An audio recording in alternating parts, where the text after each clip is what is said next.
All right, JP poll time. So here's what we're going to do.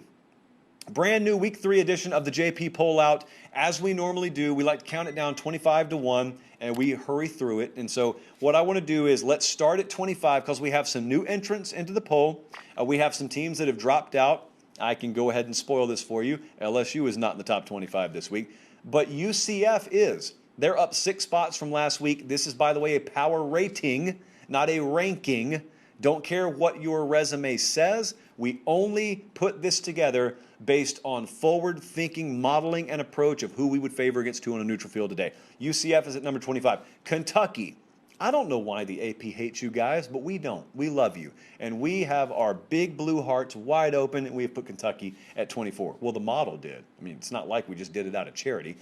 They're up 8 spots. That's one of the biggest risers of the week. We've got from 23 to 21, Auburn, Miami, and Utah. Miami's kind of just sat there in the low to mid 20 range for us so far. All right, let's go top 20 here. Utah, very interesting. They lost. The model did not really punish them all that much for it. So TCU is down a couple spots. They're at number 20.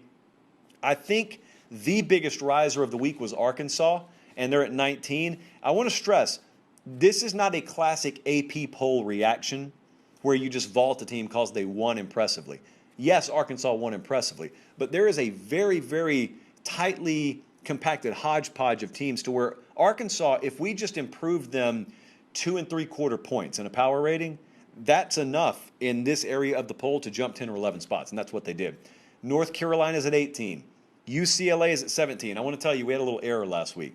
So I had LSU at 20 and UCLA unranked last week. It was supposed to be inverted. We were supposed to have UCLA at 20 and LSU unranked. That was my bad. So we've rectified that. So UCLA, even though they didn't play, there they are now. They are in the poll. They were last week, really. They're at number 17. Iowa State drops 8. I don't want to talk about it. It's only going to make me angry, but they're at number 16. Top 15 time. Here we go. The Notre Dame Fighting Irish did not love what we saw the other day, nor did the model. They have dropped 4 spots. They are at number 15. Iowa is a big mover. They are at number 14. Our concern from a power rating, forward-thinking, predictive standpoint is, can they continue to force turnovers to the degree they have? Open-ended question. We'll see. 13, Michigan. Good jump there. There is a very specific blueprint they're following. They are not going to be able to overpower teams that can throw the ball effectively, but there aren't a whole lot of those teams out there. So, Michigan right now, I think justifiably so, at number 13. Wisconsin's at 12, unchanged. Florida is at 11. That almost gives us a top 10 matchup, by the way, with Bama and Florida. And now here we go, speaking of the top 10. Texas A&M is down 4. This is an adjustment that takes into account the quarterback situation. A&M's roster talent still has them in the top 10. It's going to be tough for them. A couple of weeks they play Arkansas. It's going to be tough for them. We like them to roll this week against New Mexico, so much so that we put them in the Ramen Noodle Express. Number 9 is Ole Miss. We have had the Rebels in the top 15 since the inception of this poll this year. Number 8, Cincinnati. Number 7, we dropped Ohio State 4 spots. That is rare. This high in this poll, that is rare. And elsewhere, there have not been big moves inside the top 7 or 6. But we've got Ohio State there. Oregon is actually ahead of Ohio State.